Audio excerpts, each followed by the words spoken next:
Hi everyone and welcome to Stamp with Angela. I'm Angela Palmer and welcome to my Facebook Live today. Today I'm going to share with you another watercolouring technique. So I'm not sure if you are aware, but this month for July is World Watercolouring Month. And so the last couple of weeks I've been sharing some different ideas to do with watercolouring, and today I'm going to do the same as well. Now last week I had some technical difficulties, so I'm just going to check to make sure that we are up and running. I did my Facebook Live in the afternoon and then I couldn't see it and I had to redo it in the evening. So I'm just checking now to make sure that it is coming up, and yes, it looks like it is. Excellent. All right, so like I said, we're going to do some watercolouring techniques. Today we're going to do the watercolour resist technique. So it involves a bit of heat embossing, as well as using our watercolours, our watercolour painters and some ink. So we'll get started. I'll show you what we're going to do. So I'll just need to turn my camera around to face the table and then we'll get crafting.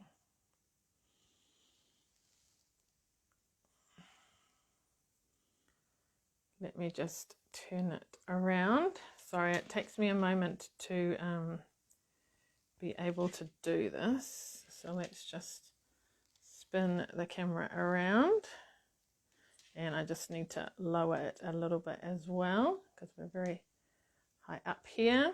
So I know it's all angled, but we will get there in a moment. All right, don't quite have the setup for two cameras at once. Okay, let me just zoom in a little bit. Okay, and I'll just adjust my lighting as well, so hopefully it's nice and clear for you. All right, here we go. So here is an example of the two cards that involve the watercolouring resist technique. So I'll show you what we need and then we'll get started. Okay, so I have used a stamp set that has been around for a little while. It's the Quiet Meadow. I actually used the dies for this as part of one of my creations for the Sens card that I taught last weekend. So I quite like it. It's got quite a lot of versatility with it. So you'll see the flowers and some of the background and the dots on it. So you need a stamp that is not a solid stamp, that has got some kind of definition on it, but some spacing as well. Not something that is solid. So I've used two of the in colours. So the colours that I've used are Orchid Oasis, and then this one is the Sweet Sorbet. So the other things that you will need is water painter. So these come in packs of 3. I'm going to use the big wide brush today, and I'm using some watercolour paper. So I've spoken before, in the last 2 weeks I used shimmery white. This time I'm going to use the watercolour paper because we're covering the whole thing. So it is thickish, not that you can feel it and see, but a smaller size. So I've done it, so I've cut it in half so I can get 2 cards from one sheet. And what else do we need? Obviously, because we're going to emboss resist, we do need some VersaMark and a heat tool, my heat tool here, and also some embossing powder. So I'm using white embossing powder. I'm also going to use this new embossing tool. That's very cool. So it's a tray, so I can tip my embossing powder into it. But before that, the embossing bunny to get rid of any static. And then a brush, if you need to brush it off or brush it out of the tray. And these tweezers are good, but it's not so necessary for this card because it's quite a big piece. But if you've got a small piece to hold and it's getting hot near the heat tool, these are great. So you do need your things for heat embossing today. All right, so let's get started. I'm going to make another one in the Orchid Oasis colour. And yes, so on my small piece of watercolour paper, I am going to rub my embossing buddy over it first. Okay, So this helps to get rid of any kind of static. So hopefully my embossing powder only sticks where I have put the powder. Okay, I'm going to get this out now because when I do my watercolouring, it's going to make it just a little bit softer. It is a rubber stamp, so it's okay. Now, the only thing when you're stamping with VersaMark is it's actually hard to see where you've stamped. So you just got to keep an eye on what you're doing. So I'm basically going to stamp the 3 there, some words out the side, and then some speckles. So let's ink this up, and we'll do, I'm not quite sure which way it goes, but let's try it. So one up the top, and then one down here. So I'm stamping with VersaMark, and then one in the middle. So I don't know if you can see, probably not in the video, but it is just, can you see it? And do one about there. Now once I've done my VersaMark, you do want to move reasonably quickly with your embossing powder because this will dry, and if you let it dry then it won't stick. So I'm going to do one and then stagger it in a little bit. And then lastly, my dots. Now I do find that sometimes once I've got the embossing powder on, then I can see where the gaps are, and you might want to come back and add some more. That's okay. Okay, let's try that and see what it looks like. So I'm going to get my tray out. I'm going to put that in. It's great because it means less mess, and it just make sure the end bit is in. Sprinkle it over. And now, hopefully you can see where the powder is. I like to give a little tap tap to flick off any extra. Maybe just a little bit up the top. It's kind of missing it slightly. If there is a little bit, you know, on an edge or something where you don't want it, you can just brush it with this a little bit. But that actually looks pretty good. I don't know how well you can see that with the camera. So then what you'll do is you will undo this and tip it back in, and you might just need to use your brush to help brush it and put it all in, but it's great. All right, so we'll just quickly do that and I'll tidy it up later. Cool. Now we do need to use our heat tool, so make sure you're holding it where there's no powder. And for heating, my heat tool's got 2 settings, so I'm going to use the second setting for heating with heat embossing, and just turn it on, and it does need a moment to warm up, and then hopefully you'll see it sort of melt and go shiny, and hopefully this isn't too noisy for you and you can still hear me. But I'll show you the difference in the moment with what has been embossed and what hasn't. So there we go, it's starting to change colour, so I don't quite know how easily you can see that. But if you look at the top right there, that's shiny, but this one over here isn't. And you can see on this flower, it's starting to change. You can see where has been embossed and where hasn't. Okay, so we better go back to that flower. So it doesn't take too long.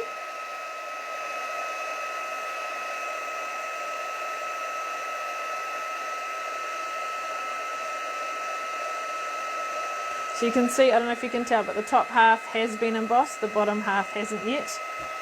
Now you do want to make sure that it is all embossed, because if it isn't, you might get a little bit of colouring there where I hadn't quite heated it. But probably until now you didn't really notice that.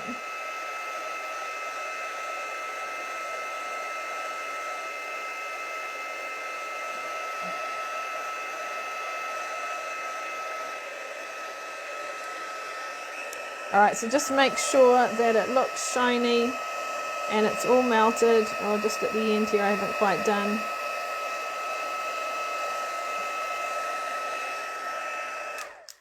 Okay, cool. Now this is where we get a bit messy. So you've got 2 choices. You can use your ink pad. So I'm going to squeeze it, usually from the bottom, squeeze, squeeze, squeeze, and get some ink here. And then with your, that's not the big one, I want the big one. Where did I put it? I just had it before. Here, you can squeeze some water, mix it up and paint it on. I do find you maybe not get quite as much. The other alternative is you can, if you've got the re-inkers, put a couple of dots on a block and squeeze the water out of the water. So in the barrel of the water painter is water. So there we go. And mixing it. Okay, and then all I do is I paint it across. And can you see that where the embossing is, it is resisting the ink. It won't stick to those bits. I think I've got it upside down, but that's okay. Isn't that cool? And we'll just, let's turn it around. So I'll put a scrap piece underneath because as you can see it gets a bit messy and things. Okay, well, let's see if we've got just enough ink to do it. So fill in all those. I'm trying to go across like this. Cool. Now obviously it's water painting, so it's going to be a lighter consistency than if it was the solid ink. Okay, that looks pretty good. So then what I'm going to do is get a paper towel or a cloth or whatever and just dab and wipe where the embossing is, and that'll just help wipe it off if it's on any of the, most of it's resisted, but if it is on the powder it just kind of comes off. Isn't that cool? Love it. All right, now this is wet and it is a bit floppy, so sorry, I'm going to have to turn my heat tool on again. Just going to put it on one so it's not too high, just to help it dry a bit because we want to put it together to make our card. So you could just go away, make a cup of tea, let it dry, come back, finish it off later, or if you're wanting to use it, then heat it with a heat tool. Generally speaking, the heat setting 2 is for heat embossing, and then other things just use a 1. If it does curl up, just turn it over to flatten it.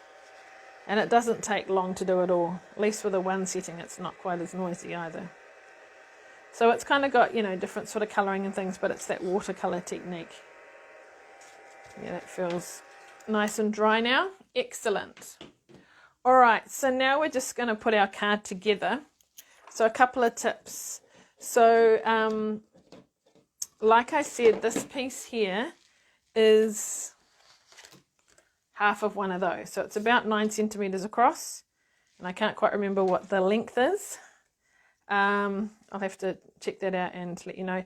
Then I've cut a piece that is slightly bigger to frame it. Now what I'm going to do is, before I put my card together, can you see how the sentiment here has got some framing around it? So I'm going to use this punch here, which is Label Me Fancy punch, which I use a lot. So I'm just going to put it in here, just put it in as far as you can. As long as it's not near the edge, you're fine, because later on you're going to cover it up and you're not even going to know that you used it behind. Okay, so we just need to do that now before we forget, and then we stuck it all together. All right, so I'm going to put my ribbon on next. So I'm going to use this wonderful metallic colour. So I'm sticking to the Orchid Oasis. Orchid Oasis. Oh, I always have to think about it. So I've got 2 pairs of paper snips. My one with my red ribbon on it is only to use for ribbons and things, because otherwise I find if you use paper in between, then they're not as sharp. But if I just solely use it for ribbon, I'm fine. Okay, then I'm going to use a bit of tear and tape when I can find the end to put that on the back. So I'm just putting a piece across it, and then I'll tie my bow afterwards. So across the bottom, about there. So let's put it on like so, and like so. So kind of make sure that's sort of level. I'm not going to necessarily peel off the back. I'm just going to, you could do, put some, it's just basically to hold it in place, put some glue on, or you can use tape if you prefer. And then I'm going to adhere it to my piece, which is a little bit bigger, like so. Okay, so for my card base, whoops, that's a good thing I like about using the glue is you've got that wriggle room, you can move it around slightly. So I've used a piece of the thick Whisper White, and it's going to go on like that. Now, I don't know if you can tell, but I've actually raised it up with some dimensionals. So I'm going to use big dimensionals, or the standard size ones for that. So I'll put one in each corner. Whoops. And then a couple in the middle.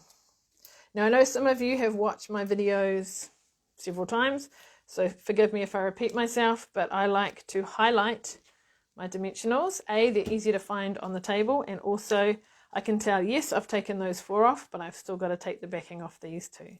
So it just makes it easier like that. All right, so that's my little tip. Okay, so line it up, stick it down. Okay, so then on a scrap piece of white, I'm going to stamp my sentiment, just for you. But you can use whatever you like. So I'll use the same colour, Orchid Oasis. There we go, and punch it out. So with punching them out, just let it grip, line it up, make sure you're happy with it, it can't move. And then when you're happy, punch it out. I need to move it over a fraction. If you kind of put it in, just punch straight away, it might jump and then be not lined up. Okay, so what I'm going to do with this is I'm going to cut it in half lengthways, sort of down the middle. Doesn't have to be perfect, but you know, reasonably accurate. And then, whoops, got one on the floor. I'm trying to move my hair out the way. Okay, put a bit of glue on here, and then put that on. So just a little bit pokes through at the bottom. And then grab the other half and glue on there. Just try not to bump the bottom. Line it up and put it on like so. Okay, so while that dries, let's put our bow on. So I need to find my ribbon again. Here we are. Ribbon, scissors. Okay, so appreciate those of you that are watching today. If you do have any questions, whether it's live or later on, please comment and I'll do my best to answer your questions. And yeah, appreciate you joining me today. All right, so I'm just going to tie a bow. So just put it on that piece that is there and tie a bow like so. It's always a bit harder when you're doing it on camera and everyone's watching. Okay, good thing with this is you can kind of slide it along as well. All right, so now for my sentiment. I'm actually going to use mini glue dots. So I'm not going to stick it sort of onto there. I'm just going to put them either side so it kind of straddles the ribbon. So 1, 2. So it's great how you have got 2 sizes of dimensionals, but if you ever run out, you can obviously cut the standard ones in half too, but you can't make the little ones bigger. But they're all great. And there are some in black too, so if you've got a dark project, you can put black ones on and then you don't see the white underneath, which is cool. All right, nearly done. If you'll see on here, I've got some of the in color dots. So let's just add those. Now the Starry Sky and the Orchid Oasis are similar, but you see that's the Starry Sky, it's darker, and here's Orchid Oasis, and it is kind of an ombre effect, it's lighter to darker, so you can kind of choose which ones you want. So I'll do a darker one there, lighter one there, and a little one. So they've adhesive at the bottom, so as long as you pick them up carefully, you can just stick them down. All right, there we go. I think we are done. Now, sometimes we try things and they don't work. For example, with my red card, I thought, oh, maybe it'll look quite nice with that as watercolouring. So I did that, but I just felt, no, it's a bit too much. It's a bit lost. The white dots were where I had the embellishments and then I took them off. So I decided I quite like the white look. There's the white around the card and then there's that white in the middle, and then it pulls out the white of the flowers. But maybe you like that look, go for it. But sometimes trial and error. You try something and it doesn't quite work. All right, so there you go. So that is the watercolor resist technique. So basically you need, because we're using lots of water, we're using the watercolor paper. And then I have, so that's the watercolor paper. I have gone over with the embossing buddy. I've gone over with stamping with VersaMark, and then put the powder on using our wonderful new tray, our embossing toolkit, and then heated it, or got rid of the excess, then heated it, and then watered down the ink, either with the ink pad or on a block, and put that over to give that color. Then just white tinny that, you know, so it's off where the embossing is, and then put it together with my sentiment and things. So it's a fun card to make. It's a cool technique. So you can try it with stamps that you've got. So just remember that you need a stamp that's not a solid stamp, but you can see how it's kind of an outline and you can get some color on the inside of it as well. So if you've got any questions, please feel free to ask, and I'll do my best to answer. So I appreciate your time today. Just a reminder that July and August is still celebration. So we're coming towards, not quite, but towards the end of July, which is the first month. We've got one more month left. So if you are making a purchase and you spend $110, there are some items here showing that you can choose. We've got stamps, we've got papers, we've got cards and envelopes, more stamp sets, and there are some stamp sets and things which are a bit more detailed and things, so you do have to spend a little bit more, $220, and some dies as well, $220, or a stamp set and paper kit, which is quite cool. So great deals if you're wanting to buy. If you don't have a demonstrator and you'd like to order through me, please get in touch with me. And if you are hosting or putting in a group order or a big order for yourself, if you spend $575 or more, then you get this extra free host reward. And if you were ever thinking of signing up, I'd love you to join my team. We've got this special planning kit that's available as an extra on top of your starter kit. So it's $189 to join. You get to choose up to $285 worth of product, plus the special Making Plans collection, which is not available for sale normally in things. It's just a special thing for joining up. So lots of great deals. So if you need to know more, please feel free to ask me. I appreciate you watching my Facebook lives and things, and I do have a YouTube channel, so feel free to check that out as well. So thank you, and I look forward to seeing you again soon. All right, thanks so much. Bye.